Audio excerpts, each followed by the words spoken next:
He was an idealistic doctor, hungry for fame, who would champion one of the century's most infamous medical procedures. He wanted to solve the problems of psychiatry, and he wanted to do it fast. The lesson here is not how a man can go off the rails, but it's how science can go off the rails. Ellen Ionesco was the first patient to undergo a procedure Dr. Freeman had perfected only weeks before. He called it transorbital lobotomy. In a transorbital lobotomy, Freeman would first have the patient rendered unconscious through the use of the electroconvulsive shock machine. Just before he threw the switch, we all had a laying on of hands and went for a little ride. Usually 3 successive convulsions are necessary, but in old people a single one may be sufficient, while in a sturdy young person 4 or even 6 convulsions may be administered without danger. The patient would then enter unconsciousness for a relatively brief period, but several minutes. Now that the convulsion has subsided, the nurse holds a towel over the nose and mouth of the patient. Freeman would peel back each eyelid, insert his ice pick, and with a hammer, tap through the brain, wiggle it about, sever the frontal lobes, withdraw it. And when the patient came to, he or she would be given dark glasses to hide the black eyes they'd been given. We didn't have a refrigerator, we had an ice box. The first ice picks came right out of our kitchen drawer, and they worked like a charm. Turning now to the operation itself, very little preparation is necessary for transorbital lobotomy. The instrument was put in above the eyeball and in the plane of the nose.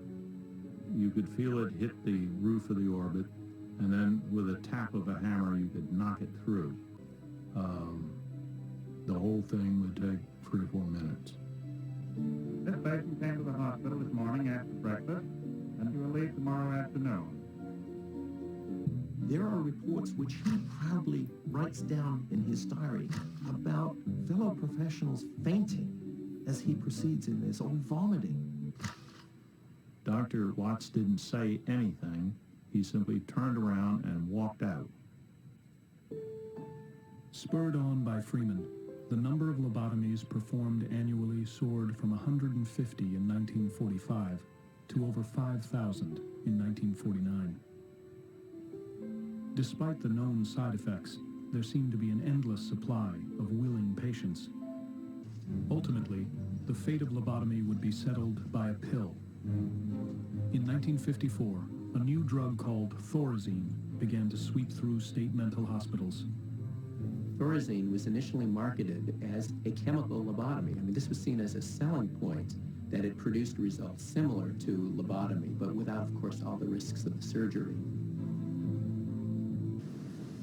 Freeman decided to move to Los Altos, California, to resurrect his career. Far from the reproachful Eastern medical establishment, he could try to bring lobotomy to new categories of patients. If housewives found their early 1950s existence too depressing for words, why, Freeman had a solution that would get them through their day happy as little clams. If children were misbehaving, conditions we might now see being called hyperactivity disorder, why they might need a lobotomy. In all, Freeman lobotomized 19 children under the age of 18, including a 4-year-old.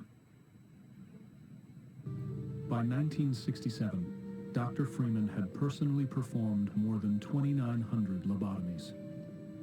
In February, at Herrick Memorial Hospital in Berkeley, he performed his last when a patient died of a brain hemorrhage.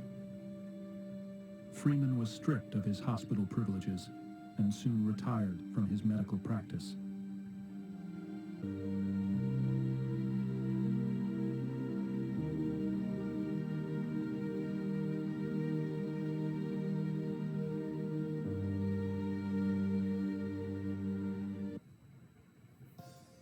There's more about The Lobotomist at American Experience Online. Watch the full program on the web. A panel of experts answers your questions. Access additional interviews and share your own views. All this this and more at pbs.org.